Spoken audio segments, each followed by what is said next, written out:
with Paula Abdul. Good morning. She Paula is Abdul. here. Hi, Paula. Hi, sweetheart. I'm so excited to be here. Oh, we love having you here. As I've been bragging about all week, I got to see DJ Jazzy Jeff, Paula Abdul, and New Kids on the Block Saturday night, and you did 2 shows at Budweiser Stage and on fire, and you had so much fun with the audience, and I loved it. The audience was incredible. Yeah, it's good for you to be back in Canada. I know you got some Canada roots. I just found out about that. Yeah, my mom was born in Minnedosa and raised in Winterpeg. And Winterberg, so you even know the line. So you know the cold winters then. You're Yeah. used to Yeah, that? yeah, yeah. My mom used to tell my sister and I stories of how her eyelashes would freeze like popsicles. That's a real right. thing? It's a real Yeah, thing. yeah. That's a real thing. Straight Up to Canada tour is coming. 21 cities you'll be hitting up. This is huge. And I know you've done the Torontos and the Montreals and the Vancouvers of the world, but this is great because you're going to be seeing some of the hidden gems of Canada as well. Exactly. I'm excited for that. And, and it's hard for entertainers to hit those markets. A lot Yeah, of the yeah. time. So I'm really looking forward to that. Yeah. Well, I told somebody that you were doing this tour with Taylor and Tiffany, and their eyes just went, "Are you kidding me? This is like everything that I love." And those kind of retro tours are really great. Okay, so here's the story. I said to you backstage on I Saturday know, night. and I've been telling so many people that you've told me a story, and you stopped after one sentence and said, "That's all I'm going to say." That's all I'm going to say because that's what we call a tease.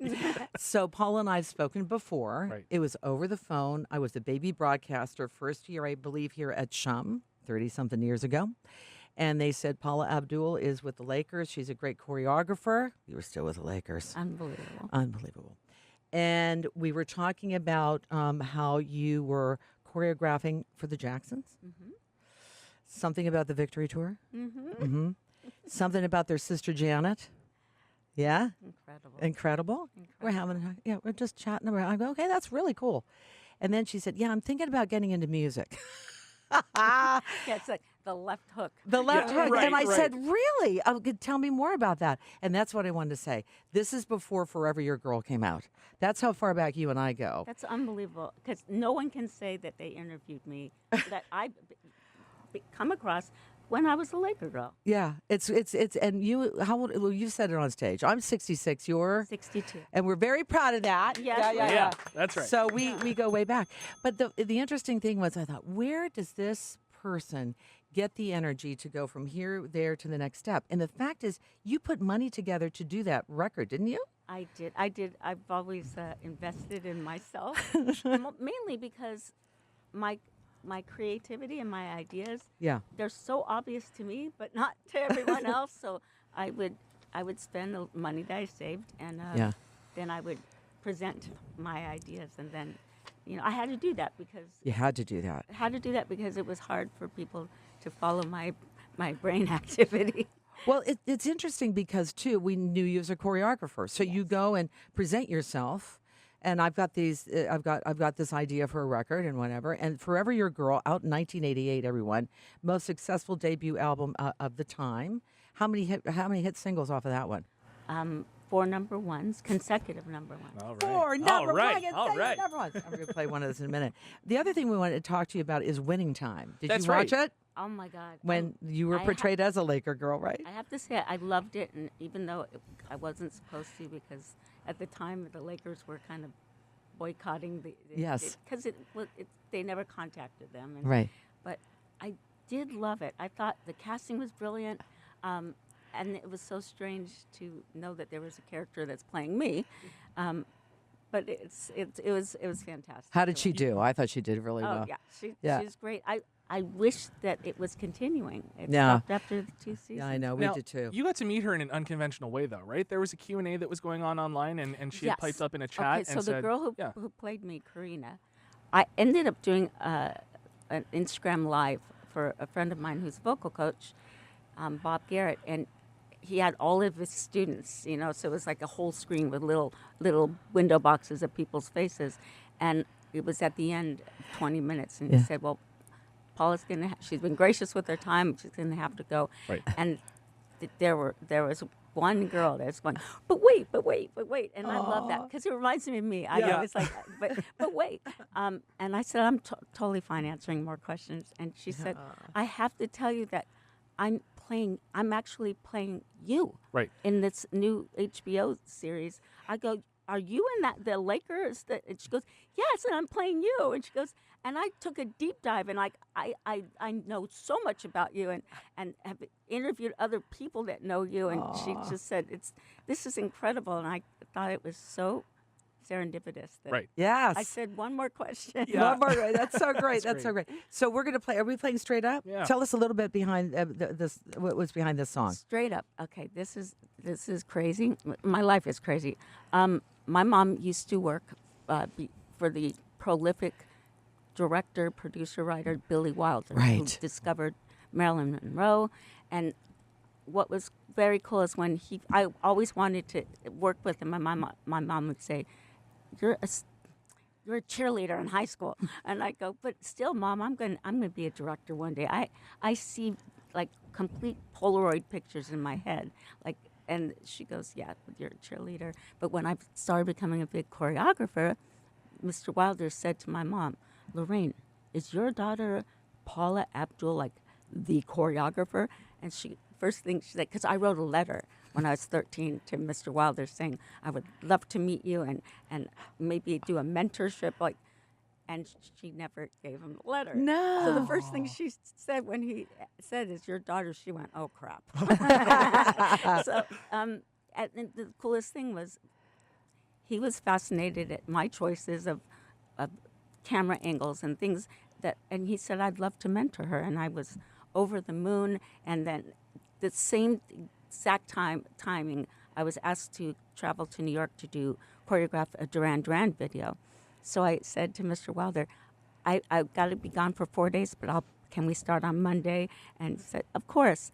And I was in New York doing a Duran Duran video, and that job was in New York at the same time was the president of Warner Brothers, who signed Duran Duran, Okay. Jeff Aroff, and Jordan Harris, who's the president of A&M Records, and I knew him because of my work with Janet Jackson and Steve Winwood and Of course. what have you. And they both said, they called me and they said, "How long are you in town for?" I said, "Well, I'm leaving in 2 days." And I said, he goes, "Well, your favorite two executives are here together, and we'd love to take you out to dinner." I was like, and they go, "How about 9 p.m. Indochine?" And all I knew back then was Indochine. That's the coolest place to go. Right. I was so excited. And what ended up happening is after I did the casting for the Duran Duran video, I went out to dinner with them, and they both said they're leaving their respective companies and forming Virgin Records with America with Richard Branson. So when I told my mom and Mr. Wilder that I'm going to try to make a record, when I left, my mom said to Billy Wilder, "I can't believe she's just going to go try to make a stupid record." And thank God she said that, because her assistant, my mom's assistant, said, "My boyfriend's an aspiring songwriter. Can we submit some demos for her?" And my mom said, "Who's he written for?" And she said, "Well, no one. He's studying to be a nuclear physicist." And my mom said, "Sure, whatever." And the next day, my mom called me up hysterically laughing on the phone, asking me if I'm still coming over for dinner. I said, "Yeah." She goes, I can't even begin to tell you. I just listened to the worst sounding example of a song that I don't know what I'm going to tell my assistant." And I came over, and my mom played me an 8-track demo on a cassette, like plunking on a computer. And this guy is singing notes that I've never heard of. And it was god-awful. And my mom, we were laughing. She threw it in the trash. And then I dug it out of the trash. And my mom said, "You're crazy." And I said, I may be crazy, but there's something really cool about this song. Maybe I can demo it before I play it for the presidents of Virgin Records. And you know what? This guy who I met in Virgin Records said, "Absolutely not." And I said, "Please, I've come in on budget." And they said, "Okay, we're giving him $2,500 all in to produce a track," which back then it's impossible practically now. Right. But back then it was crazy impossible, because you have to pay for the studio time and an engineer, this, that, and back end points and all this stuff. But I remember showing up at this guy's apartment, and this skinny, really fair complected white guy with red frizzy hair. I could see his veins. He had Coke bottle glasses. He looked like a cross between Woody Allen and Steven Spielberg. And I said, "Hi, I'm Paula Abdul, to meet Elliot." He goes, "I'm Elliot," and he was walking around in socks. I'm going, this is crazy. I thought he was, I thought he was going to be an R&B kind of dude. Yeah. And he goes, "I know I don't look like the part," and I'm going, "Well, you do look like a nuclear physicist, that's for sure."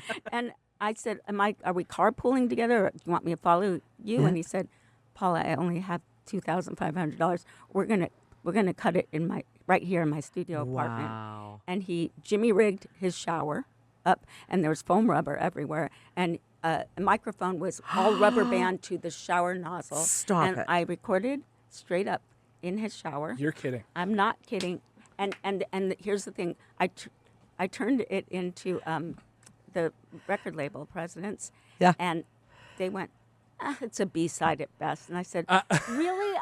I think this should be my first single." They said, "Absolutely not." I will say I'm a shower singer. The acoustics in the bathroom aren't pretty that good. bad. Yeah. So Well, it's, yeah. but there's a caveat to that. But I did say, "Well, I think it's a really good record." I go, and he wrote me on the spot while I was in the shower. That sounds weird, but he wrote another song for me called "Cold Hearted Snake."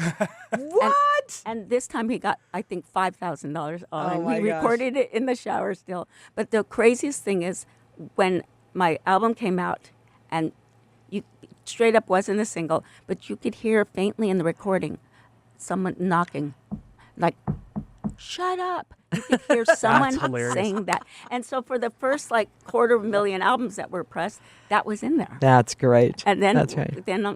radio stations started playing. And we sure did. Sean was on it right away. Yeah. It's so good to see you. We'll see you on tour in Canada. Yes, you will. I'm excited. Paula Abdul. Paula Abdul. Yeah. Thank you, everybody.